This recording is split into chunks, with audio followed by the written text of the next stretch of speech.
Subscribe करें हमारे YouTube channel दास संतोष प्रभु को और श्रवण करें भागवत और भागवत कथा की महिमा का और बेल आइकन को दबाना न भूलें। सबके घर में ठाकुर जी होते हैं और ठाकुर जी कैसे होना चाहिए। और सभी घर में मंदिर होता, सभी के घर में मंदिर होता है। सबके मंदिर के अंदर मूर्ति वाले ठाकुर जी होने चाहिए, जिनको आप अपना इष्ट मानते हो। मूर्ति होनी चाहिए, उनको पूजा पाठ ऐसे करना चाहिए, नित्य निलाना धुलाना खिलाना पिलाना ऐसे करना चाहिए। आप सोचेंगे कि ठाकुर जी को खिलाने की क्या जरूरत है, कि ठाकुर जी तो खुद हमें खिलाते हैं, कि ठाकुर जी को खिलाने की क्या जरूरत है।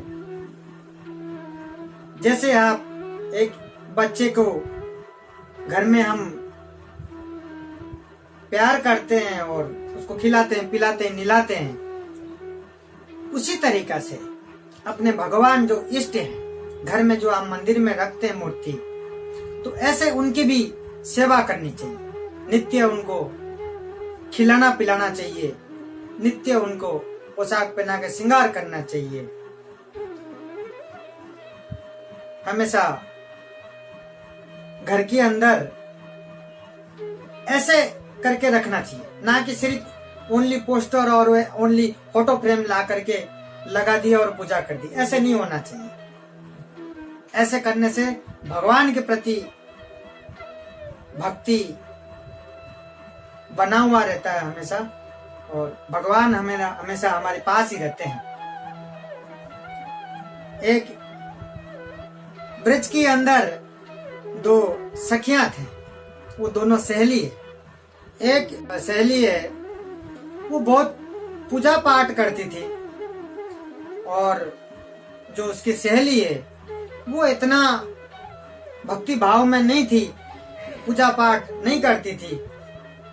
और ये पूजा पाठ नित्य अपना लड्डू गोपाल रख करके पूजा पाठ करती थी, हमेशा खिलाती पिलाती थी, एकदम निलाना धुलाना श्रृंगार कराना ऐसे करती थी हमेशा।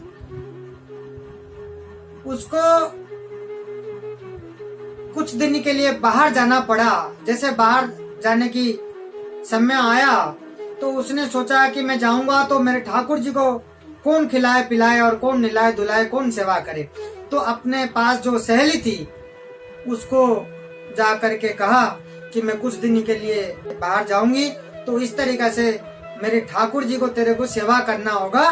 तो ये कह करके शाम को उसके पास छोड़ के चली गई कुछ दिनों के लिए। अब उस समय सर्दी का समय था। अब जब सुबह उसका सहेली जब पूजा करने ठाकुर जी के पास आई, आ करके देखा ठाकुर जी को अपने लड्डू गोपाल की जो आकार है, वो तो सबको मालूम है कैसे होता है लड्डू गोपाल की आकार। ठाकुर जी के अपने लड्डू गोपाल जो हमारी गोपाल है, उनके जो आकार है, एक तो पैर पीछे की तरफ मुड़ी हुई होता है और एक पैर थोड़ा आगे की तरफ उठा हुआ रहता है, तो जो एक हाथ जो है बंसी होता है, तो इसी तरीका जो आकार है सबको मालूम है। तो जब वो पूजा करने के लिए आई, आकर के देखा उसने कि ठाकुर जी का पैर इस तरीके से मुड़ा हुआ है, तो उसने सोचा सर्दी का समय मैंने रात को कुछ उड़ाया ही नहीं, कुछ नहीं किया, शायद ठाकुर जी का पैर को लकवा आ गया। तो ठाकुर जी का पैर इस तरीके से पैर मुड़ गया। तो वो देख करके बड़ा टेंशन हो गई उसको, और बड़ा हैरान हुआ कि क्या करूं क्या जवाब दूं। वो आ करके मेरे से पूछेगी कि तूने पूजा पाठ नहीं किया, कुछ किया ही नहीं, सेवा नहीं किया, तभी इस तरीका से मेरे ठाकुर जी हो गए। तो इसका मन में बड़ी विचलित होने लगा। इसको तो मालूम नहीं है कैसे ठाकुर जी होते, क्या होता है, ये भक्ति भाव में नहीं थी। तो उसने सोचा कि वो आने के लिए तो उसको समय है, जब तक वो आएगी तब तक तो मैं ये ठाकुर जी का पैर को तेल लगा के मालिश करके एकदम सही कर दूंगी। मैं नित्य दूसरे दिन से बिल्कुल एकदम ठाकुर जी को तेल लगा करके उसके पैर में ठाकुर जी को एकदम मालिश करे, हाथ में, पाँव में, पैरों में। जो पैर मुड़ गया था उसको लगा कि पैर मुड़ चुका है, लकवा आ गया, तो उस पैर में रोजाना तेल की मालिश करके और धूप में रखे ठाकुर जी को और मालिश करे। नित्य एकदम एकदम भक्ति भाव मन से एकदम सेवा करने लगी हो। ऐसा सेवा किया जैसे किसी हमें किसी इंसान को करते हम, वो मूर्ति नहीं समझा, ऐसा सेवा किया उसने। नित्य सेवा करते गया एकदम से कि जब आएगी वो तब तक तो मैं सही कर दूंगी। उसका मन में इतना विश्वास था। और कुछ दिनों के बाद जब उसका सहेली घर लौटी, आकर के जब आते ही ठाकुर जी को याद था कि ठाकुर जी को पहले दर्शन करने के लिए गई, और जा करके उसने क्या देखा, जब ठाकुर जी को दर्शन करने के लिए गई और ठाकुर जी को देखते ही देखा ठाकुर जी दोनों पाँव में खड़े हैं, दोनों पाँव में खड़े हैं और अच्छे श्रृंगार करे हुए हैं, और पाँव के अंदर खड़े तस्वीर देख करके ठाकुर जी का रूप देख करके दर्शन किया, और दर्शन करके एकदम इतना आनंद होकर के गदगद हो गया और चरणों में गिर पड़ा कि मैं कितना अपने आप को भक्ति भाव में, मैं खुद को अपने भक्ति भाव समझती थी, मैं मूर्ति समझ करके पूजा करती थी, और उसने तो आपको स्वयं भगवान समझ करके पूजा की। देख करके अचंभा हो गया वो अपना सहेली, और जा करके अपना सहेली के चरणों में गिर पड़ा।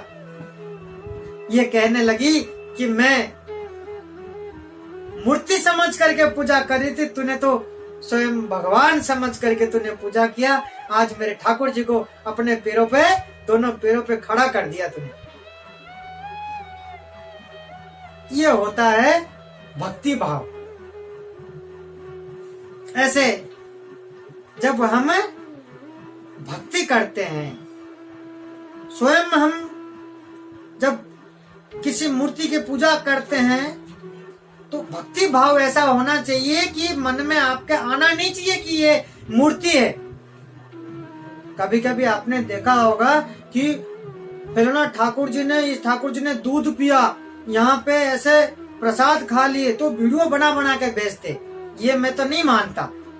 अपने गोपाल कभी कोई दूध पीता है, ठाकुर जी पीते तो हैं, पीते हैं, लेकिन ये जो वीडियो बनाते हैं, एक्चुअली जो भक्त जो है, कोई किसी को पता चलता है कि मेरे ठाकुर, मेरे गोपाल ने आज दूध पिया, मेरे गोपाल ने आज प्रसाद ग्रहण किया, तो वो भक्त कभी वीडियो बना करके नहीं भेजेगा। ठाकुर जी तो फिर उस टाइम क्या सोचेंगे कि इसको तो पब्लिसिटी करना था। जो ऐसे पब्लिसिटी करते हैं वो ठाकुर जी दूध नहीं पीते। कोई दूध पीता है अपना गोपाल, कोई अपने ठाकुर जी, कोई उस टाइम में कोई वीडियो बना करके थोड़ी भेजेगा पब्लिक में।